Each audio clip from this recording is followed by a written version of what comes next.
안녕하세요. 상식이 돈이 되는 지식소클 크리스티입니다. 독도는 조선의 영토다. 얼마 전 독도가 우리 땅이라고 명시된 일본의 고지도와 고문서를 모은 책이 발간됐습니다. 이 책에는 19세기 일본 정부가 독도를 조선 땅으로 인식했다는 걸 뒷받침해줄 수 있는 자료들이 담겨 있는데요. 1886년에 발행된 개정 일본지지 요락에서는 독도와 울릉도가 조선의 속도가 됐다고 명확히 적혀 있습니다. 그리고 1889년엔 일본 문부성 검정교과서에 이 내용이 실렸죠. 또 심한해연 지사가 1951년에 외무대신에게 보낸 편지에는 안용복 박어둔 때문에 울릉도와 독도에 일본인이 접근하지 않았다는 내용이 담겨 있고요. 일본 극비 문서 중에는 독도의 옛 이름인 리앙쿠르가 조선의 큰 암구를 지칭하는 표현인 이안굴에서 따온 이름이란 내용이 담겨 있습니다. 그동안 일본은 독도가 일본 땅이라며 역사 왜곡을 해왔는데요. 이렇게 독도가 한국 땅임을 증명하는 일본 문서들이 공개되면서 일본의 거짓말은 또다시 전 세계에 드러나고 말았습니다. 이 자료들이 이제야 공개된 건 일본이 자신들에게 불리한 고문서와 지도를 극비문서로 분류시켜 숨겼기 때문인데요. 이젠 독도뿐만 아니라 대마도까지 원래 한국 땅이었다는 증거들이 계속해서 나오고 있습니다. 하지만 일본은 무작정 한국이 독도를 불법으로 점거하고 있다고 우기고 있는데요. 2020년 도쿄올림픽 공식 홈페이지엔 독도가 다케시마로 표기돼 있고요. 독도는 일본 땅이라는 내용이 담긴 정부 전시관이 만들어지기도 했습니다. 게다가 내년부터 사용될 일본 중학교과서에는 독도는 일본 고유의 영토다. 한국은 독도를 불법 점거하고 있다는 구절이 있습니다. 또 어떤 우익 의원은 전쟁으로 독도를 되찾아야 한다는 망언까지 내뱉었죠. 그리고 단순히 발언에서만 그친 게 아니라 독도 순찰을 위해 실제로 일본 순시선이 독도 인근 해역에 출몰하고 있습니다. 1년에 거의 100번이나요. 마지막으로 일본은 독도와 관련해 국제사법재판소에 제소를 하자는 주장까지 하는데요. 그런데 과연 일본은 본인들이 원하는 대로 국제사법재판소에 독도 영유권을 제소하면 독도가 일본 땅이 된다고 생각하는 걸까요? 영상 시작 전 좋아요와 구독하기 부탁드립니다. 전 세계가 인정하는 가치 투자자 워렌 버핏이 인정한 바로 그 책. 오른쪽 버튼을 눌러보세요. 독도는 명백한 우리 땅입니다. 지금 우리가 독도를 실효 지배하고 있고 처음부터 우리 땅이었으니 영토 분쟁도 없는데요. 그러니까 일본이 주장하는 것처럼 독도 문제는 국제사법재판소에 제소할 이유가 없다는 겁니다.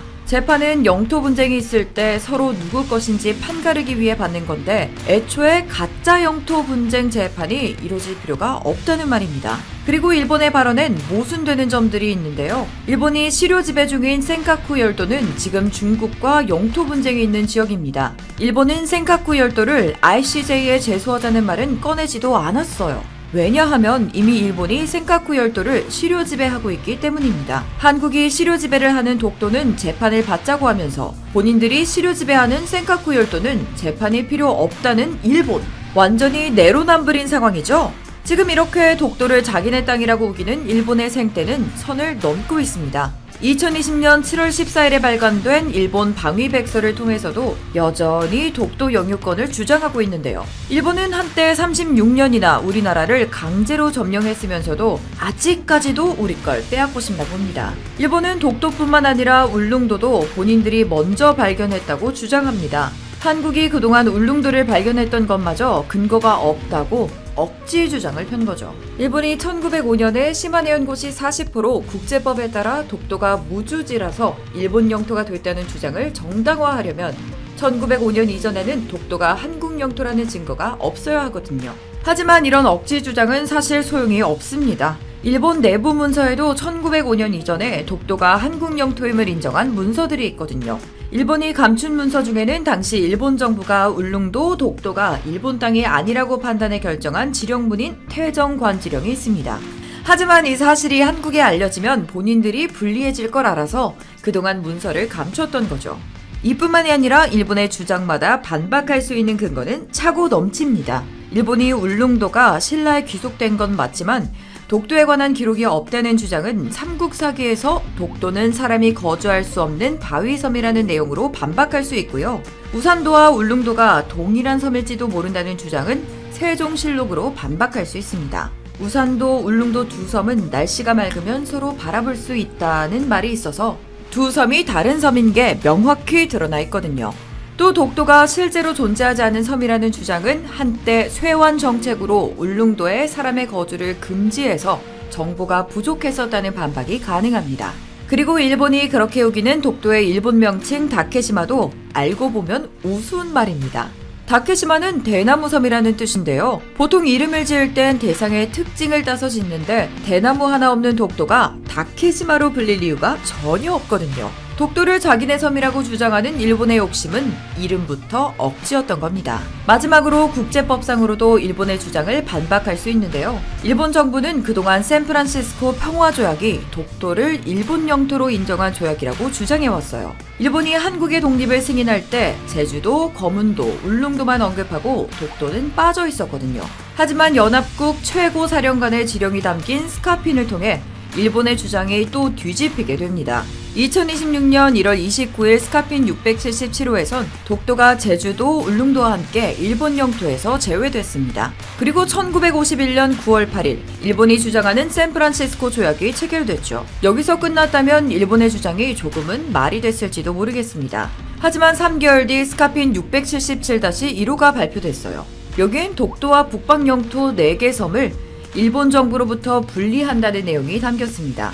샌프란시스코 강화 조약에는 스카핀 지령의 모든 내용이 유효하다고 한 조항이 있고 그 당시 일본이 이를 수용한다는 내용도 담겨 있거든요. 그런데도 일본은 대체 무슨 이유에서인지 여전히 국제사법재판소에 제소하겠다고 우리를 도발하고 있습니다. 게다가 지금은 한국에서 독도 방어 훈련을 하는 게 영토 분쟁이 있는 게 아니냐며 편협하게만 바라보고 있죠. 어떤 사람들은 치안 유지가 아닌 영토 수호의 관점에서 독도 경비를 한국 해병대가 맡는 게 어떻겠냐는 주장을 합니다. 하지만 이건 절대 좋은 방법이 아닙니다. 독도가 국경 지역도 아니고 영토 분쟁이 없는 완전한 우리 땅이기 때문에 군대가 아닌 치안을 유지하는 경찰이 있는 게 맞거든요. 만약 우리가 군대를 배치하게 되면 일본은 독도에 민간인이 아닌 군대가 와 있는 것으로 인식하게 되고 결국 유사시 자위대가 출동할 수 있는 명분을 제공하게 됩니다. 그렇지만 군대를 직접 배치하진 않더라도 독도를 지키기 위한 훈련은 지속돼야 합니다. 내륙에서도 군경 합동 훈련이 있는 것처럼 우리 영토를 지키기 위해선 최소한의 방어 훈련은 꼭 필요하니까요.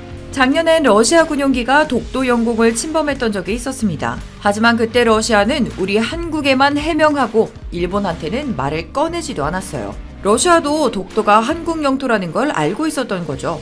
그 당시 이 사실을 불쾌해했던 일본은 괜히 머쓱해졌다고 하네요. 우리 군은 최근 정례적으로 실시하던 독도 훈련의 의미를 확장해 동해 영토 수호 훈련으로 명칭을 바꿨습니다. 이 훈련엔 이지스함부터 특전사까지 투입됐죠. 그러니까 우리는 이제 일본의 망언은 무시하고 우리 영토인 독도를 지키기 위한 안보 체계만 갖춰나가면 됩니다. 한국은 이제 독도 시료 지배를 강화할 방안도 갖추고 있습니다.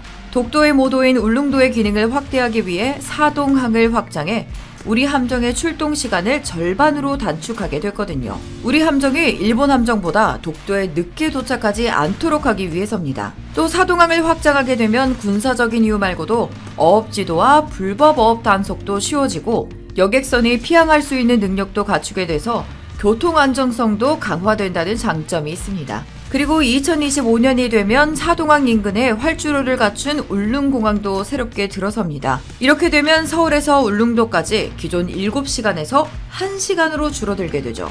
그럼 관광객뿐만 아니라 울릉도 독도 해양연구기지의 연구원들도 더 자주 올 수 있게 되는데요. 여기에 독도 연구조사선까지 건조된다면 우리 영토 독도를 더 많이 알 수 있게 될 겁니다. 우리 한국인들에게 독도는 역사적으로 고유 영토임과 동시에 꼭 지켜야 할 민족 자존의 섬입니다.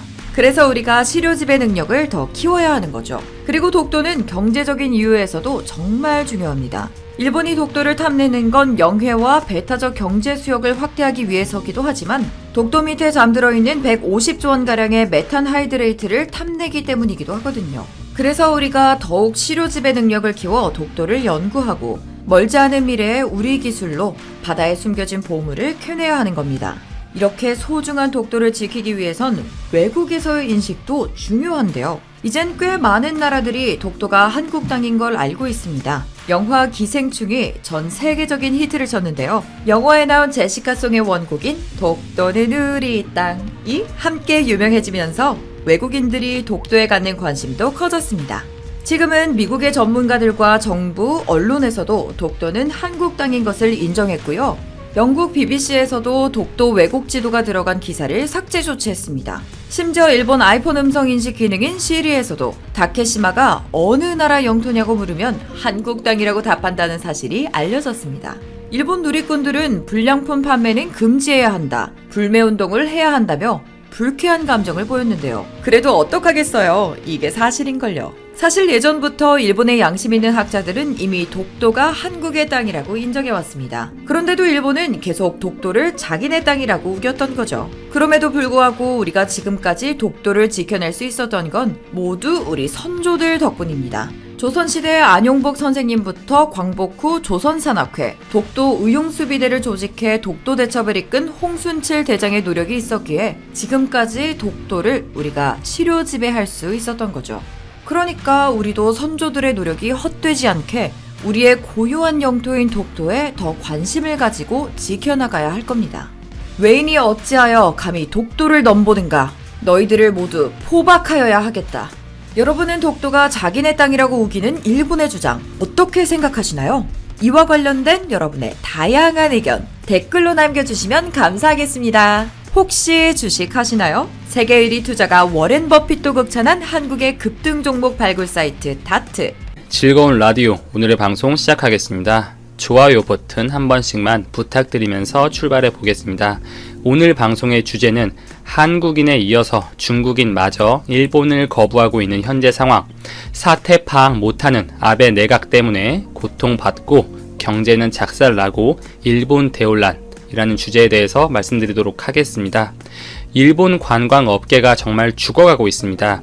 일본의 한국에 대한 수출 규제, 이 화이트리스트 배제가 시행되었고 우리나라에서 일본에 대한 여행 불매 운동이 거세지면서 한국인 관광객들이 급감했었죠.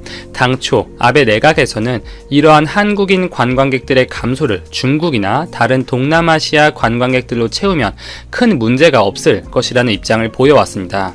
그러나 제 방송을 보셨던 분들은 이해를 하셨겠지만 이것은 한계가 있는 부분이라고 누누이 말씀을 드려왔는데요. 이 한국인 관광객들의 감소분을 채울 것으로 기대했던 중국인 관광객들의 구매력이 현저하게 약해지고 있습니다. 일본 니혼게이자의 신문에 따르면 작년부터 일본을 방문한 중국인 관광객들의 1인당 소비 지출액이 지속적으로 줄고 있는 것으로 확인이 되었는데요. 일본을 방문하는 한국인 관광객들과 이 중국인들의 여행을 즐기는 방식에는 분명한 차이가 있습니다. 한국인들의 경우에는 일본을 거의 국내 여행지의 대체지 개념으로 떠나는 분들이 많고 이 오사카, 도쿄 등의 주요 도시는 대부분 방문을 했기 때문에 잘 알려지지 않는 일본의 시골 마을, 작은 도시들을 방문해서 소비하는 경우가 굉장히 많습니다. 그렇기 때문에 한국인 관광객들이 일본의 지방 경제에 큰 보탬이 될 수 있는 부분인 것이고 중국인들의 경우에는 일본의 대도시에 방문을 해서 쇼핑을 하고 소비를 하는 것을 아주 좋아합니다. 실제로 전체 관광객 소비의 30%를 중국인들이 차지하고 있는 만큼 엄청난 규모였는데요. 일본 정부의 분석 자료에 따르면 2018년 일본을 방문했던 관광객 한 명당 여행 지출액은 171만원 정도여서 전년 대비 비슷한 수준이었습니다. 그러나 중국인들만 놓고 보았을 때는 대략 252만원 정도를 소비하고 있는데요. 일단 평균보다 높은 수치라는 것을 알 수 있고 전년 대비 지출액을 따져봤을 때 2.5%가량 감소하였습니다. 이 중국인 관광객들의 소비가 줄었다. 크게 두 가지 이유를 이렇게 들을 수가 있는데요. 첫째, 환율 문제입니다. 위안화 대비 엔화의 환율을 보면 이 위안, 엔 환율은 지속적으로 그 수치가 감소하고 있습니다. 즉 위안화 가치가 떨어지고 엔화가 상승한다는 이야기인데요. 작년 1월 17.4포인트를 기록하다가 꾸준히 감소해서 15포인트 안팎까지 떨어졌습니다. 대략적으로 15%가량 수치가 감소했고 그만큼 위안화 대비 엔화가 상승한 것입니다. 이렇게 엔화가 상승하면서 여기에 부담을 느낀 중국인들이 일본에서 소비를 하는 것이 크게 메리트가 없어지게 되었습니다. 실제로 위안화 환율이 10% 하락할 경우 중국 관광객의 1인당 소비 금액은 32만원 가량 줄어들 것으로 추산된다는 연구 결과가 있는 만큼 앞으로 엔화의 가치가 상승하게 되면 중국인들의 소비 여력은 더 줄어들 수밖에 없다, 이렇게 볼 수 있습니다. 둘째, 중국 정부에서 철저하게 자국 국민들이 해외 시장으로 자본을 유출시키는 것에 대해서 거의 경기를 일으키고 있습니다. 과거 중국은 한국, 일본, 유럽 할 것 없이 해외 시장에서 엄청난 소비를 해왔었는데요. 우스갯소리로 이 프랑스 파리의 루이비통, 샤넬, 이 고급 가방 매장에 가면은 자국 프랑스 국민마저 홀대를 받을 정도로 중국인들의 해외 소비 여력은 엄청났습니다. 뿐만 아니라 미국, 시드니, 캐나다 등의 이제 각종 선진국 지역에서 이 부동산 시장의 큰 손으로 떠오르면서 이 에셋 파킹이라는 신조어까지 만들어내기도 했죠. 각종 아파트, 상업지구, 에어비앤비 등의 숙박시설 가리지 않고 매수를 했었습니다. 중국 정부가 지난해 말부터 이 환율 방어에 어려움을 느끼고 있고 중국의 외환 보유고가 한창 고도의 경제 성장을 이룩하던 시점보다 20%가량 감소해서 이 3조 달러 초반대를 유지하고 있는 상황이고, 이 추후 많은 중국 기업들의 달러 표시 채권 만기가 돌아오는 만큼 이 외화가 절실하게 필요한 것이 중국의 상황이죠. 그런 의미에서 자국 국민들의 해외 소비, 심지어 해외 직구마저 제한을 하고 있기 때문에 앞으로 중국인들의 일본에서의 소비 여력은 자이든 타이든 더욱 감소할 가능성이 매우 높다고 전망됩니다. 이렇게 중국인들이 일본에서 고가 제품에 대한 소비 여력이 확연히 줄어들고 있고, 실제 필드에 있는 일본의 많은 업체들은 이를 강하게 인지를 하고 있습니다. 이 대표적으로 중국인들을 겨냥한 저가 제품을 시중에 많이 내어놓고 있는데요. 특히 중국인들이 기존에 좋아했었던 사치품들, 명품 시계라든지 가방이라든지 이런 매장들도 과거에는 수백만원, 1~2천만원을 넘어가는 제품들, 이 고가 제품들을 중국 관광객들이 많이 사줬지만 현재는 그렇지 않다고 해요. 100만원 미만, 이 중저가 제품들이 잘 팔리고 이에 따라서 100만원 미만의 제품군의 전시 비율을 크게 높였다고 합니다. 실제로 일본의 관광 수입을 보더라도 올해 상반기에는 정말 화랑을 이뤘지만 6월, 7월 넘어가면서 힘이 빠지고 있죠. 그 흑자폭이 지속적으로 줄어들고 있어요. 앞으로의 전망, 그 상황만 놓고 보더라도 이 달러 강세가 지속되는 상황이고, 거기에 최근 미국 제조업 지수가 시장에 엄청난 충격을 줬죠. 이 과거 리먼 사태, 금융위기 수준의 PMI 지수가 릴리징 되면서 미국의 경기 역시 고점을 지났다는 징표가 점점 명확해지고 있습니다. 추후에 이 노동 관련된 지표들까지 확인을 해야 정확한 해석이 가능할 텐데, 어쨌든 이 경제 위축, 리세션에 대한 우려가 커질수록 지속적으로 달러에 대한 수요는 몰릴 가능성이 높고, 엔화도 마찬가지라고 볼 수 있습니다. 우리나라 원화가 이 전 세계적인 수출, 수입, 즉 무역과 관련된 환율로 많이들 참고하는 팩터라면 일본 엔화는 통상적인 경기 위축, 리세션 등의 불황이 닥쳐왔을 때 오르는 통화로 시장에서는 인식이 되고 있죠. 그런 면에서 이 달러와 마찬가지로 엔화 역시 중단기적인 뷰에서는 강세로 갈 가능성이 높다, 그렇게 볼 수가 있습니다. 이 엔고 현상의 지속은 결국 중국인 관광객들이 일본에서 소비를 늘리는 데 있어서 매우 큰 걸림돌이 될 수밖에 없고, 미중 무역 전쟁, 그리고 홍콩 사태에 중국은 지속적으로 자국민들의 해외 관광, 해외에서 소비를 하는 것에 제동을 걸 가능성이 아주 높습니다. 이에 따라서 일본 관광업은 지속적으로 쉽지 않을 것이다, 아니 아주 어려운 상황에 놓일 것이다, 이렇게 전망을 할 수가 있고요. 오히려 요 몇 년간 엔저 현상 특수로 일본이 관광지로서의 매력이 지나치게 과대평가되었다, 이렇게도 해석을 할 수가 있겠죠. 그뿐만이 아닙니다. 10월이 시작되면서 일본의 소비세율이 8%에서 10%로 2%포인트가량 인상이 되었습니다. 지난 방송에서 언급을 드렸지만 일본 정부의 입장에서는 지나치게 많은 고령 인구, 그에 따른 세수 확보가 절실했고 4년, 5년 동안 미루고 미뤄왔지만 결국 소비세 인상을 지금 어려운 시점에서 시행을 할 수밖에 없었습니다. 이 소비세를 인상했던 그동안에 일본의 정권들을 보면 이 인상 이후에 모두 선거에서 참패했던 전력이 있던 만큼 이 소비세 인상은 일본 내에서 금단의 문이라고 불리는 부분이고, 아베가 결국 금단의 문을 연 것이죠. 소비세 인상을 미루다가 시행한 시점도 이 결국은 본인의 이 중요했던 참의원 선거가 끝난 이후로 설정한 만큼 아베도 이 부분은 엄청나게 의식을 하고 있었습니다. 이 소비세를 인상했던 지난 사례들을 놓고 보면 일본의 소비세 인상은 항상 급격한 가계 소비 위축을 불러왔는데요. 그러면서 소비가 안 되고 기업들이 얻는 순이익이 줄어들고, 그에 따라서 생산 줄이고 설비 투자 줄이고 고용 줄이고 임금 줄고, 이와 같은 악순환 고리를 타면서 이 내수가 침체에 빠지는 모습을 보여왔습니다.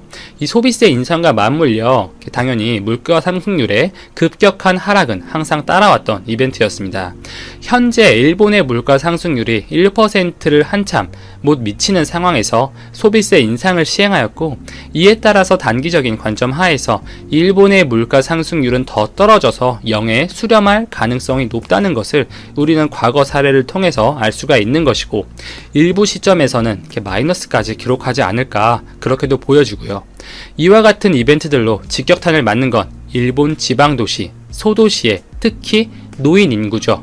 이 주된 수익이 해외 관광객들, 즉 한국인들에게 의존을 하고 있었는데, 어설픈 수출 규제로 한국에서 반일 감정이 확산되었고, 한국인 관광객들의 일본 발길 다 끊어놨죠.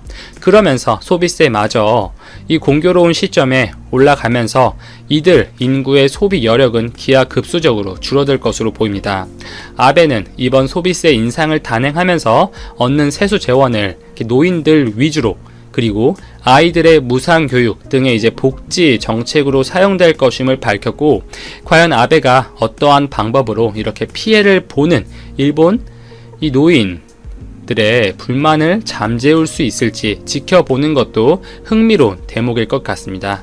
그러나 한국인의 일본 여행 불매가 이 단기적인 이벤트일 것이고, 한국인 관광객들이 줄어들어봤자 중국에서 채우면 된다는 식의 뜬구름 잡는 대책 없는 인터뷰를 하는 아베 내각 관료들의 상황 판단력, 거시적인 상황에 대한 인사이트 수준을 고려한다면 아주 어려운 일이 되지 않을까 싶습니다.